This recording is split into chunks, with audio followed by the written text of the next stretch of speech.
सेना के हवाले कर दीजिए। नरेंद्र मोदी आप फेल हो गए हो, अब सेना के हवाले कर दो। मुझे बड़ा खेद है कि कई सैनिक वेटरन्स वो भी प्रोपोगेट करने वाले थे, हाँ ये सेना ही कर सकती है, सेना को दे, नहीं तो महामारी का कोई कोई इलाज नहीं है। तो मुझे बोलना पड़ा, पब्लिक प्लेटफॉर्म के बोलना पड़ा, अगर आप ऐसा करेंगे तो उस बायोलॉजिकल वॉरफेयर का आप एक एजेंडा अपने आप हासिल करोगे। आप जब अपने डिफेंस फोर्सेस को, सुरक्षा सैनिकों को आम पब्लिक के कांटेक्ट में लाएंगे, संक्रमित लोगों के कांटेक्ट में लाएंगे, जाहिर है हमारी सेना संक्रमित होगी। दिल्ली पुलिस के हर हर प्रांत के अंदर पुलिस संक्रमित हुई है, लेकिन जब सेना संक्रमित होती है तो आपके बॉर्डर खुल जाते हैं, आपका बॉर्डर खुल जाता है। ये मत भूलिए, वहां पे आपका लद्दाख में चीन बैठा हुआ है, तैयार है। उनका दोगलापन, उनके ऊपर मुझे पूरा विश्वास है, ना हमारे सैनिक विश्वास करते हैं जो संधियां होती है, ना आज की तारीख में हमारी सरकार भी उन पर विश्वास नहीं करती। जिस दिन उनको लगेगा, भगवान न करे कि हमारी सैनिक शक्ति 1% भी उस इलाके में कम हो गया या उधर उत्तर पूर्व में कमजोर हो गया है, सर जी वो घुस आएंगे, ये दावे के साथ कह सकता हूं। इसलिए सेना को उपयोग कीजिए, अस्पताल बनाइए, इंफ्रास्ट्रक्चर बनाइए, लेकिन उनको पब्लिक, आम पब्लिक के कांटेक्ट में आने से मत, ये भी आपके द्वारा अपील करना चाहता हूं, नहीं तो आप उस षड्यंत्र का हिस्सा बन जाते हैं। तो बंगाल के अंदर आप प्लीज इनको प्रेरित कीजिए, बीजेपी के इनके कान खोलिए, इनके दिल के अंदर जो कान जिनको बंद हो चुके हैं रुई निकलवा दीजिए, और वहां पे इन 77 एमएलए को बोलिए शर्म है तुम लोगों को, तुम लोग सड़क पे आओगे, तुम लोगों को भगवान ना करे एक पत्थर पड़ेगा, 77 लोगों के ऊपर पत्थर पड़ेगा, इकट्ठे जाइए, हर प्रांत में, हर कॉन्स्टिट्यूशन में इकट्ठे जाइए, देखते हैं कितने पत्थर पड़ते हैं आपको, देखते हैं कितने घर जलाते हैं, देखते हैं कितने कार्यकर्ताओं के कपड़े उतारते हैं, कितनी औरतों पर हमला करेंगे। तब तो जागेगा ना सनातन हिंदुस्तान, तब प्रेशर पड़ेगा ना सर, तो उससे उनका मनोबल बढ़ेगा। अब जो किसानों का जो यहाँ पे हो रहा, तो इसलिए ये मेरा कहने का मतलब है, मैं जो बचे हुए हैं उनके साथ बात करके, उनको पार्टी वाले फोन नहीं उठा रहे हैं सर, दिल्ली में बैठे पार्टी के लोग उनका टेलीफोन नहीं उठा रहे हैं, वहां के जो इनकी पार्टी के कार्यकर्ता है वो हाथ जोड़ के हमको बताते हैं कि हम लोग कहां जाएं, कहां पे हम लोग किसके हाथ पे हाथ फैलाएं। वो राष्ट्रभक्त हैं सर, वो इसलिए नहीं कि बीजेपी के राष्ट्रभक्त हैं। जय श्री राम का नारा उन्होंने सिर्फ जुबान से नहीं दिया, दिल से नारा निकला था सर, नारा निकलेगा वहां पे, ठीक है। वो बंगाली रेवोल्यूशनरी कल्चर को अगर आपके पास मौका है अभी, उसको दोबारा जनरेट कर लीजिए, रिसर्जेंट करिए, ये मौका है। तो वो उस सिलसिले में कह रहा हूं। और जब आपको, और उसके बावजूद आपको सेल्फ डिफेंस की कानून पूरी छूट देता है, जिसके पास ऐसा है, अगर किसी भगवान न करे एमएलए के पास हमला करेंगे घर पे, उसके गार्ड गोली नहीं चलाएंगे क्या? उसके गार्ड गोली चलाएंगे, उसके पास अपनी पिस्तौलों की गोली चलाएंगे। लेकिन मेरा जो गरीब, जो झुग्गी में रहता है, जो ईस्ट पाकिस्तान से जो हमारे हिंदू रिफ्यूजी आए ना, आप जाइए वहां पे, जितनी झुग्गियां है ना वहां पे, उन झुग्गियों में वो बेचारे 70 साल से जो नहीं कुछ कर पाए अभी भी झुग्गियों में रहते हैं। उनकी झुग्गियों को एक जगह से उठा के दूसरे जगह ले जाते हैं। उनका वो रेजिस्टेंस देंगे, टूटे हुए लोग, उनको उनको वो रेजिस्टेंस नहीं देगा। जहां पे लोग कहते हैं, सामने तुम्हारा प्रतिनिधि कहता है, अगर हम सब लोग इकट्ठे हो जाएं तो हिंदुस्तान के ऊपर अंदर हम 3 पाकिस्तान बना सकते हैं। वो बेचारा बेसहाय हिंदू क्या करेगा, जिसको मालूम है यहाँ पे आप चिल्ला रहे हो, मैं चिल्ला रहा हूं, लेकिन जिनको करना चाहिए वो उनके कानों में रुई पड़ी हुई है, वो क्या लड़ेगा सर? उसका तो 2 दिन के अंदर उसका खत्म हो जाएगा सर, कतलेआम हो जाएगा। तो इसलिए इस संदर्भ में कह रहा हूं, इस संदर्भ में कह रहा हूं, आपका गुस्सा जायज है। अब किसानों का जो सर ये मेला, इसको मैं बोल रहा हूं, ये तो इनको हाईजैक हो गया, तो मेला बन गया है। 26 तारीख के लिए इन्होंने दोबारा आह्वान किया है कि भाई हम दोबारा शुरू करेंगे। क्या करेंगे दोबारा? सड़कों पे आएंगे। आज रोहतक में शायद उन्होंने जुलूस निकाला है, किसी ने मास्क नहीं पहना हुआ, ठीक है। और जो उनका समर्थन कर रहे हैं, जो लीडर, सबने लिखित रूप में समर्थन दिया है। ये जो कांग्रेस है, शिवसेना है, और आपके जो एनसीपी है, सारी पर जो वही टूल किट में जो शाहीन बाग में जो खड़े थे मेन स्ट्रीम, जो आपके इधर यहाँ पे इधर शुरू से ही खड़े हुए थे, वही लोग आज दोबारा उनको लिखित रूप में उन्होंने एंडोर्स किया समर्थन।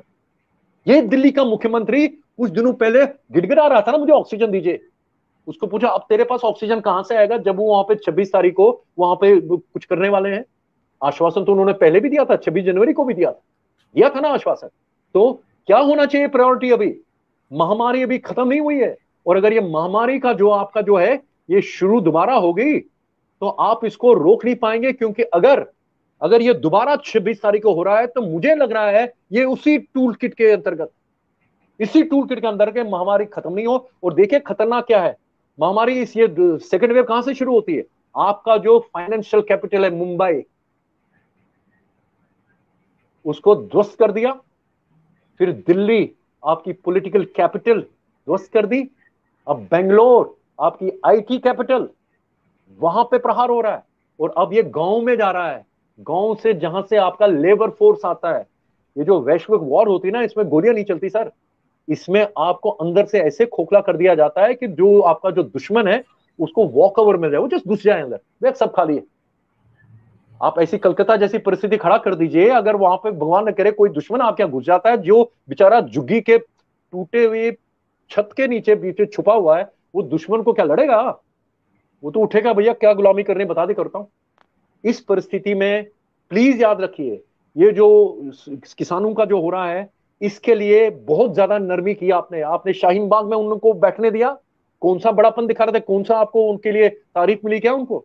जो वहां उन्होंने खेमा वहां से हटा दिया, वही खेमा उठ के आपका सिंगू बॉर्डर पे आ गया, और वही 26 तारीख को दोबारा एक्टिवेट। जो आपके पास कानून है, महामारी इमरजेंसी है, प्लीज डिक्लेयर कर दीजिए मेडिकल इमरजेंसी हिंदुस्तान के अंदर। नरेंद्र मोदी आप इसको अपने हाथों में ले लीजिए, जहां पे भी कहीं पे भी कोई संगठन बैठा है, कुछ हो रहा है, उसको असंवैधानिक, उसको गैर कानूनी घोषित कर दीजिए। जिसको जेल में डालना जेल में डाल दीजिए। करते हैं ना आप, कई बार आप जेल में डालते हैं ना लोगों को। जब किसानों के पहले भी होते थे, किसानों को गोलियां चलाई गई थी। तो ये किसानों का नहीं है, अभी आपके वही दुश्मन जो नरेंद्र मोदी का पतन चाहते हैं, जो भारतीयता का पतन चाहते हैं, जो सनातनी हिंदुओं को नहीं देख रहे हैं कि वो ऊपर उठ रहे हैं। तो जब आप नरेंद्र मोदी के प्रहार करते हैं, वो आपके पर प्रहार है, मुझ पे प्रहार है।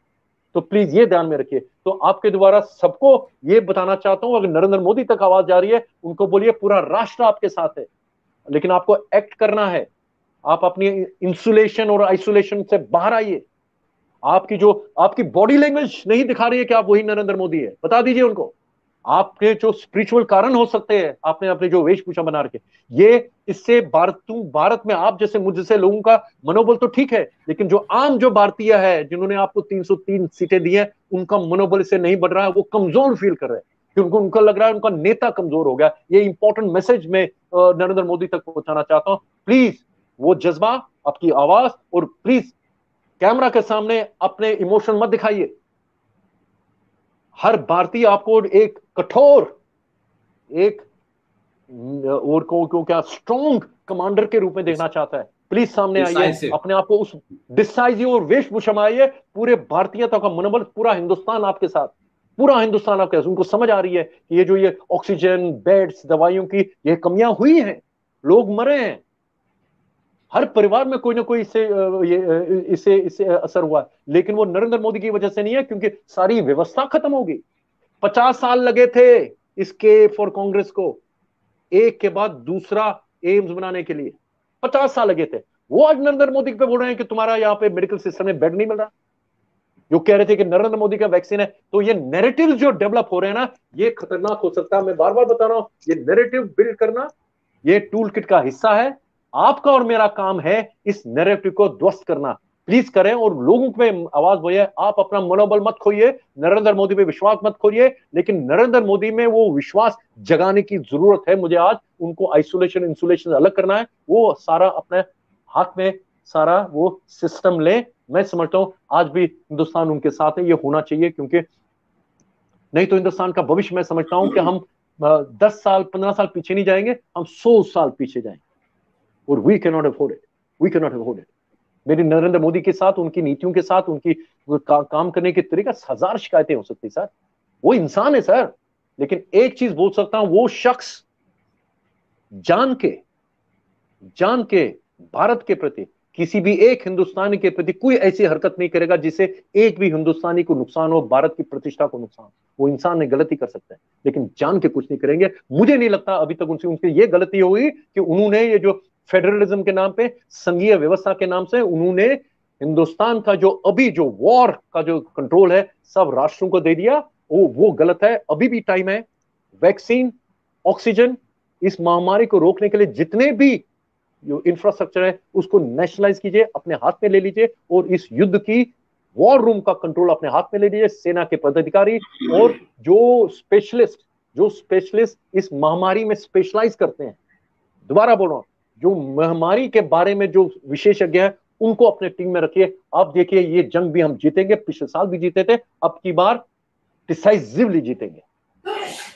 इसका मतलब है कि आपका मैसेज है साफ साफ कि देश नरेंद्र मोदी पे कोई शक नहीं कर रहा, न देश नरेंद्र मोदी पे सवाल उठा रहा, उनके साथियों पे और उनके जुड़े हुए संगठनों पे सवाल उठा रहा है। और नरेंद्र मोदी को लोग एक डिसाइसिव, एक स्ट्रेट फॉरवर्ड, भारत राष्ट्र को सामने रख करके फैसला लेने वाला, एक ताकतवर, एक 100 करोड़ सनातनी हिंदुओं के वोट से जीतने वाला एक ऐसा नेता, उनको मैं समझता हूं कि चाहे ललित अंबरदार हो, सुशील पंडित हो, RSN सिंह साहब हो, GD बख्शी साहब हो, चाहे और दूसरे लोग हो, हम सब की कोशिश ये है कि जो भी राष्ट्र को बचाने वाला नेता है वो कमजोर ना हो, और जो उस नेता को कमजोर करने वाला हो हम उनको एक्सपोज करते रहें, क्योंकि हम किसी पार्टी के बंधक नहीं है, हम किसी विचारधारा के बंधक नहीं है, हम किसी संगठन के बंधक नहीं है, हमारे मूल में राष्ट्र है और हम राष्ट्र को बचाने के लिए अपनी बातों को पूरी ताकत से कहेंगे। अगर किसी को ये बुरा भी लगता है तो राष्ट्र बचाने के लिए हम इसे करोड़ों बार कहेंगे।